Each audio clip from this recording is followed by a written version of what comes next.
देखिए हम लोग क्या पढ़ रहे थे, मानव भूगोल की विचारधाराएं। क्या पढ़ रहे थे? मानव भूगोल की विचारधाराएं। तो मानव भूगोल की विचारधाराएं 3 प्रकार से है। पहला का नाम क्या है? पहला का नाम निश्चयवाद है, दूसरा का नाम संभववाद, तीसरा का नाम कहानी ये है कि मानव भूगोल की 3 विचारधाराएं दुनिया में है। ठीक, पहला का नाम निश्चयवाद, दूसरा का नाम संभववाद और तीसरा का नाम नव निश्चयवाद। निश्चयवाद में बताया गया कि प्रकृति प्रधान है, मनुष्य उसके बाद आता है। मतलब प्रकृति प्रधान है, मनुष्य प्रकृति का दास है। तो जब प्रकृति प्रधान हो और मनुष्य उसके बाद हो तो इस विचारधारा को निश्चयवाद का नाम दिया गया।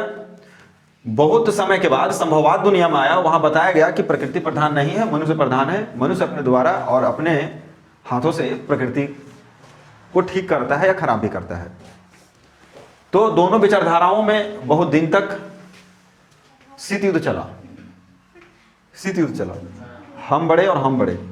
लास्ट में दुनिया में एक और विचारधारा है जिसका नाम नव निश्चयवाद का है। इसमें बताया गया कि मनुष्य और प्रकृति एक दूसरे से ऊपर नहीं है बल्कि एक दूसरे के पूरक हैं। मनुष्य प्रकृति के लिए है और प्रकृति मनुष्य के लिए ही होता है, जीव के लिए ही होता है। तो ये विचारधारा संतुलित किया। अब इसमें देखेंगे, देखिए निश्चयवाद विचारधारा जो का मूल रूप से जहां से आया उस देश का नाम जर्मनी माना गया कि जर्मनी से ही निश्चयवाद का विचारधारा आया। बात समझे? तो जर्मनी से निश्चयवाद का विचारधारा आया, जबकि संभववाद के लिए हम लोग फ्रांस को मानते हैं कि फ्रांस से संभववाद का विचारधारा आया, जबकि नॉन निश्चयवाद का विचारधारा अमेरिका आया। ये अमेरिकी विचारधारा है। अगर बात करें हम कुछ भूगोलवेता का, तो रेटजेल, अरस्तु, सैंपल आदि जो भूगोलवेता रहे हैं ये निश्चयवाद को माने हैं, बहुत कट्टर तरीके से माने कि निश्चयवाद ही है भूगोल का एकमात्र विचारधारा, निश्चयवाद ही है। बिल्कुल कट्टर तरीके से सब मान के चले थे।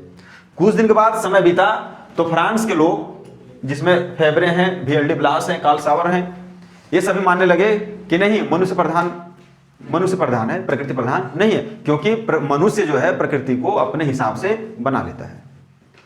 तो कुछ दिन ये भी चला, लेकिन जी टेलर नामक एक अमेरिकी राइटर है, इन दोनों समस्याओं का हल निकाले। बोले कि नौ निश्चयवाद रहने दो भाई।